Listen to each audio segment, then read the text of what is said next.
আসসালামু আলাইকুম ওয়া রাহমাতুল্লাহি ওয়া বারাকাতুহু।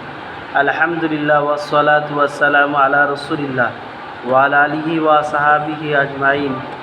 এখন যে বিষয়বস্তুর উপরে আলোচনা হবে বা হাদিস পড়া হবে সেটা হচ্ছে এই যে তাহারাত কুলুকের দ্বারাই হবে কিনা।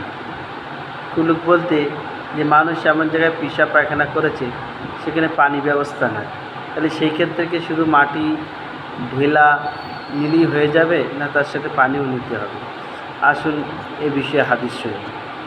আন আবি আইয়ুবা রাদিয়াল্লাহু তাআলা আনহু ওয়া আন জাবিরিন ওয়া আন আনাসিন আন্না হাযিহিল আয়াতা লাম্মা নাযালাত ফীহি রিজালুন ইউহিব্বুনা আন ইয়াতাতাহহারু ওয়াল্লাহু ইউহিব্বুল মুতাতাহহিরিন। قال رسول الله صلى الله عليه وسلم يا معشر الأنصار إن الله قد أثنى عليكم في الطهور فما طهوركم؟ قالوا نتوضأ للصلاة ونغتسل من الجنابات ونستنجي بالماء وقال فهو ذاك فعليكموه رواه ابن ماجه। হযরত আবু আইয়ুব আনসারী, জাবির রাদিয়াল্লাহু তাআলা আনহু এবং আনাস রাদিয়াল্লাহু তাআলা আনহু, এই তিনজন সাহাবী মিলে একই রিওয়ায়াত করছেন। বলছেন যে মসজিদে কুবার সম্পর্কে যখন সূরা তওবার এই আয়াত নাজিল হল, রিজালুন ইউহিব্বুনা আন ইয়াতাতাহহারু আল্লাহু ইউহিব্বুল মুতাতাহহিরিন, এই মসজিদের আমার এমন বান্দা আছে, বহুত বান্দা যারা খুব বেশি পাকি অর্জন করতে পছন্দ করে, আর আল্লাহ এরকম পাকি অর্জনকারী ব্যক্তিদেরকে মহব্বত করেন, ভালোবাসেন। তো রাসূলুল্লাহ সাল্লাল্লাহু আলাইহি সাল্লাম মসজিদে কুবা যে সমস্ত মুসল্লিরা নামাজ পড়তে আসেন এবং যারা আবাদ করতেন তাদেরকে ইশারা করে বললেন যে হে আনসারি গিরোহ, তোমরা এমন কি পাকি অর্জন করো যে আল্লাহ তাআলা তোমাদেরকে প্রশংসা করেছেন সূরা তওবার এই আয়াতে। ওনারা বললেন যে আল্লাহ রাসূল, আমরা তো সেরকম কিছু করিনি, তবে আমরা নামাজের জন্য ওযু করি। নাতাওয়াজ্জাউ লিস-সালাত, নামাজের জন্য ওযু করি। ওয়া নাগতাসিলু মিনাল জানাবাত, যখন শরীর নাপাক হয়ে যায় তখন আমরা ফরজ গোসল আদায় করি। ওয়া নাস্তানজি বিল মা, আর আমরা পানি দিয়ে ইস্তিনজা করি, অর্থাৎ ইস্তিনজা শব্দের মানে হচ্ছে পানি দিয়ে পবিত্রতা অর্জন করি। আর ওনারা ঢিলার সাথে সাথে পানিও ব্যবহার করতেন, আর এটি আমাদের মধ্যে আছে। নবীজি বলেন ফাওয়া যাক, আর এইটার কারণেই আল্লাহ তোমাদেরকে ভালোবাসেন। ফা আলাইকুমু, সুতরাং তোমরা এটাকে খুব মজবুতির সাথে ধরে রেখো।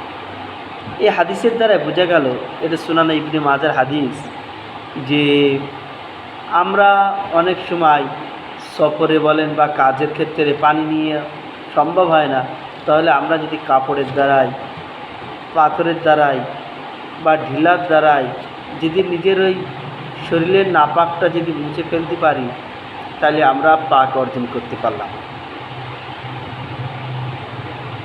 ওই জন্যই এই কুবার মসজিদে যে সমস্ত মুসল্লিগণ ছিলেন সাহাবারা, ইনারা ওই ঢিলার সাথে সাথে আবার পানিও ব্যবহার করতেন, আর আল্লাহ তাআলা এটিকেই পছন্দ করেছেন।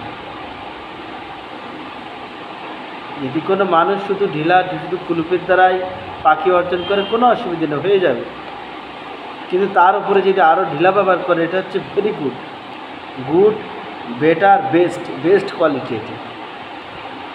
ওই জন্যই আল্লাহ তাআলা তিনি পাক, ইন্নাল্লাহা তয়্যিবুন ইউহিব্বুত তয়্যিবাত, আল্লাহ তাআলা পাক ও পবিত্র এবং তিনি পাক পবিত্রকেই পছন্দ করেন।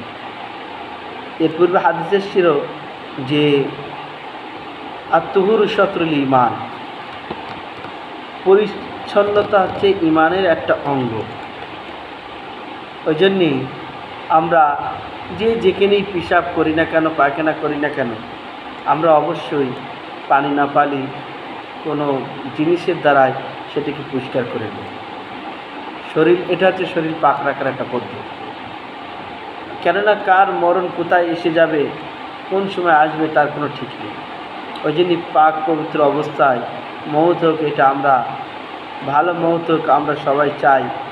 ওই জন্যই আল্লাহ তাআলা আমাদের সকলকে এই সমস্ত সাহাবাদেরকে যেরকমভাবে কবুল করেছেন, পছন্দ করেছেন, আমরাও এই সমস্ত নবীজির সুন্নতগুলো যদি গুরুত্ব দেই, তাহলে আল্লাহ তাআলাও আমাদেরকে অবশ্যই ওই ক্যাটাগরির মধ্যে ফেলবেন।